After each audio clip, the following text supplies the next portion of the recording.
The CFL announced their East Division All-Stars today. Among them, 6 Tiger Cats, running back C.J. Gable, offensive lineman Greg White, receiver Bakari Grant. I'm going to mess this up. Boudreau on defense, That's the only right. defensive player. Mark Beswick was on special teams, which and is a great honor. Yep, and punter Josh Bartel is the 6th guy.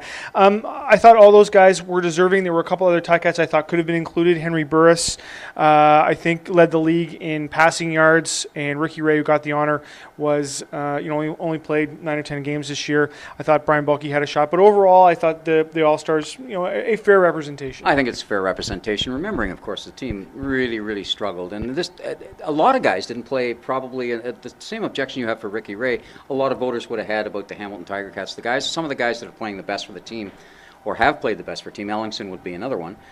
Just haven't played enough games to really merit it. It was a tough year. You vote. Did you find it tough this year? I did, because of the scatteredness of.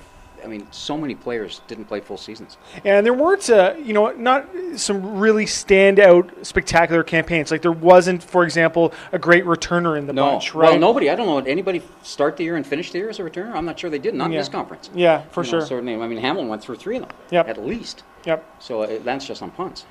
Speaking of Ellingson, he practiced today fully along with Luke Tasker. Delvin Breaux is back in action. The Ticats might be as healthy as they've been since week 1. A lot of things are sort of falling their way, aren't they? I mean, one thing that we have to remember is this team is 9-4 over the last 3 months. So when people are saying, well, I had some people talk to me about why are you celebrating their 10 wins? Really, essentially it's only one game over 500. If they lose a game, they're back at 500.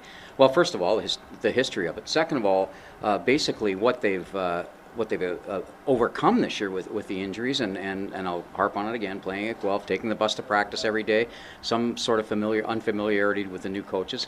But the big thing is the momentum that they're on, 9-4, and in any one game you don't see it. You really don't. Because every game it looks like, whoa, they might lose this one.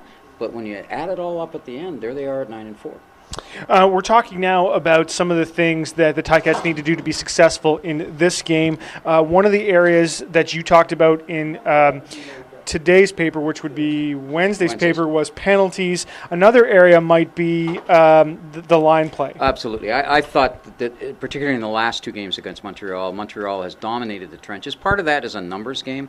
But I mean, you can really look at it at the sacks differential as well. But another part of that is for the receivers to fight through. They're on the line of scrimmage too at some point, and they have to give what's called a waggle, right? You've got to give that little juke before you make the move, because the guys can put your hands on.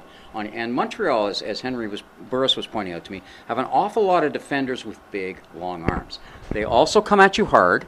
And therefore, they've got to they know the ball is coming out of the quarterback's hands very quickly, so they try to give you a little nudge. Well, it takes every one of those isn't going to be called, so you have got to have that in your mind when you get up to that line of scrimmage, whether you're standing there or whether you're running up to it, to beat that man at the line of scrimmage. Don't let him delay you or push you off your pattern, because Henry Burris's timing will be thrown off by that, and it has been. In these 2 games, the last 2 games against Montreal, they have to be better in that area. One area that I'm going to look at in Thursday's paper is turnovers. The Ticats have won 4 games this year with a negative turnover ratio, meaning they've given up the ball more than they've gotten it. That's only happened 11 times across the league this year. The Ticats have done it 4 times, which is by far the most in the league.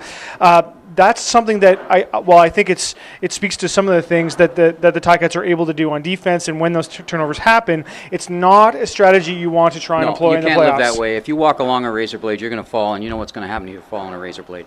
It's going to split you right up the middle, and they have to just win that turnover battle, and I think by limiting the number of turnovers, and it really starts with number 1, you cannot get intercepted. It's just too big a game, and every play in terms of its bigness, and this is a big play league, multiply that by 10 in the playoffs. Make sure to check out Thursday's Spectator for Steve's column and my story as well, and the Scratching Post blog for all the up-to-the-minute Ticat news. Reporting from 1 Jarvis Street for the Hamilton Spectator with Steve Milton, I'm Drew Edwards.